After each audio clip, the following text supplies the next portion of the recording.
এখন নিয়ে চলে আসলাম ইউসুফ পাঠান, যেটা আইপিএল খেলছিল। আইপিএল খেলা বাদে এখন নিয়ে আসলাম ফ্রি ফায়ারে।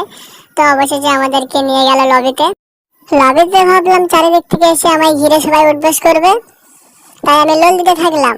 কিন্তু আমার কাছে কেউ আসে না, কারণ এখানে তো আমার কেউ চেনে না। ভাই এখানে হাসার কি আছে? ভাই অবশেষে আমাদেরকে তুলে দিয়েছে বিমানে, ফাইটার বিমানে। তো ফাইটার বিমানে উঠে গেছে, যে কালে একটু কান্দা আছে, ঠিক আছে। তো অবশেষে কান্না করে বিমানে বসে ভাবলাম একটু আরাম করে বসবো, কিন্তু গেরিনার যে হারামির হারামি আমাদের বিমান থেকে ঠাস করে লাথি দিয়ে ফাইলা দিল একেবারে জমিনে। তারপর এখানে হালকা পাতলা লুট করে নি। তখন আমার কাঁধে বন্দুক চলে আসে। আমি ভাবলাম এখন তো আমি করে দেবো এনিমিদের পাশা লাল, কারণ আমি ওই পিকের বাপ। তো এটা বলতে বলতে আমি যাচ্ছিলাম, যাইতে যাইতে সামনে দেখি একটা এনিমি আসতেছিল। আমি এখানে খাপটি মেরে বসে আইছি। বসে থাকতে দেখি সামনে দাস করে দিছি, ওর একটা শট দিছি, আমার কাইলা পাঠান কিলটা চুরি করে নিছে, হতাশ। তো আর একটা ছিল, তার আমি মাইরা দিছি। মারার পরে কিলটা পুরো কনফার্ম করে দিছি।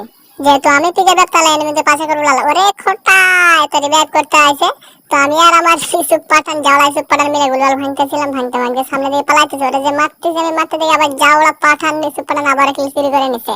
নেওয়ার পরে এখানে আমি হালকা লুট করতেছিলাম, লুট করতে করতে সামনে যাই। সামনে সামনে দেখে আর নেমে আসে কি দেখি, ওরে আর একটা খোবলা মারতেছে, ওরাও মারতে যায়। আবারও জাওলা ইউসুফ পাঠান আমার কিল চুরি করে নিছে। সামনে পালাইতেছিলাম আমি, পালাইতে পালাই দেখে বাবা সামনে আবার দুইটা আসছে। তো আমি এইখানে গুলবাল মাইরা তারপরে এই দিক থেকে কভার নিয়ে চুপ করে খাপটি মেরে দাঁড়ায় যায়। দেখি আসতে ওরা ছড়ি আসছে, ছড়ি ওরে ছড়িরে মারতে যায়। ওরে হবে ওরা, আমি নক হয়ে গেছে ছড়িরে মারতে গিয়ে। দেখি ইউসুফ পাঠান কি করে, হয় হয় ইউসুফ পাঠান খাইয়া দিয়েছে। তো ইউসুফ পাঠান আমার দিকে রিভাইভ দেওয়া দিচ্ছে। যেহেতু ইউসুফ পাঠান আমাকে রিভাইভ দিয়েছে, আমি ইউসুফ পাঠানকে রিভাইভ দিয়েছি। না হলে বল ভাই বা আমার ছোটকা মাইরা দিব, তখন আমার কি হইব? ওরে আর সামনে দিকে আরেকটা ছেড়ি, তো ওরা আমি অনটাম মাইরা দিচ্ছি। ওই জন্য তো বললাম আমি পিকের বাপ, এনিমিদের করে দেবো পাঁচা লাল। একটু আগে ঠাপ খেয়ে আইছি পিক থেকে, তার জন্য না। তারপরে এখানে জাওলা পাঠানরে আমি রিভাইভ দেয়া দিই।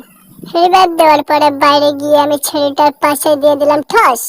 समझ रहे हो समझ रहे हो ঠাস করে দেওয়ার পরে ছেলেটার গায়ে যাচ্ছিল, আমি লুট করে নিছি। ওরে সামনে দিকে আরো দুটো মনে আসতেছে, এক দুই তিন শট দিয়া লইছি, তারপর থেকে মরতেছে না। সামনের দিকে যাই আমি, দেখি কি হয়। আরে আমার কাইলা পাঠান নক হয়ে গেছে। সামনে একটা এমপি নিয়ে খাইয়া লই, ওরে খাইয়া লইছি।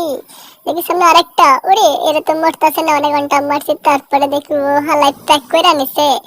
তো চিন্তার কোনো কারণ নাই, আমার কাছে আছে ইন্ডিয়ার বোমা। তো একটা ফাটাই দিলাম, ফাটাই দেখি দম করে ফাটা উঠছে ওর গায়ে।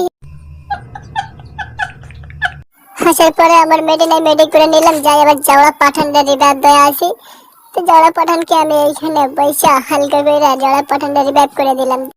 এইখানে আমি অনেক ঘোরাঘুরি করতেছিলাম, কাউরে দেখা পাইতেছিলাম না। তারপরে দেখি এখানে বুস্ট করে দিই, ওরে ওর একটা মোনা, ওরা আমি ঠাস ঠাস করে 3 বার লাগাই দিছি।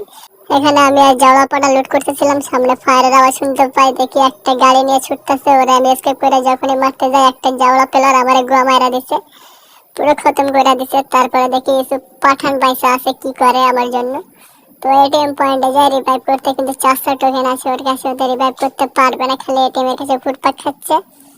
তারপরে ও কি করলো, এখান থেকে বেরিয়ে যাচ্ছে, 200 টোকেন খুঁজতে হইব। বাইরে গিয়েছে, বাইরে গিয়ে দেখি এর ছেলেটা, এসে ছেলেটা যার আমি পাশা করে দিয়েছিলাম, লাল হয়েছিলাম পিকের বাপ, কিন্তু পিকে থেকে গোয়া মারা খাইয়া পুরো মারা গেছি। হে গাইস, ভিডিওটা এই পর্যন্ত ছিল। ভালো লাগলে একটা লাইক কমেন্ট শেয়ার আর হ্যাঁ অবশ্যই সাবস্ক্রাইব করতে ভুলবেন না। দেখা হচ্ছে নেক্সট ভিডিওতে। আপাতত টাটা, বাই বাই।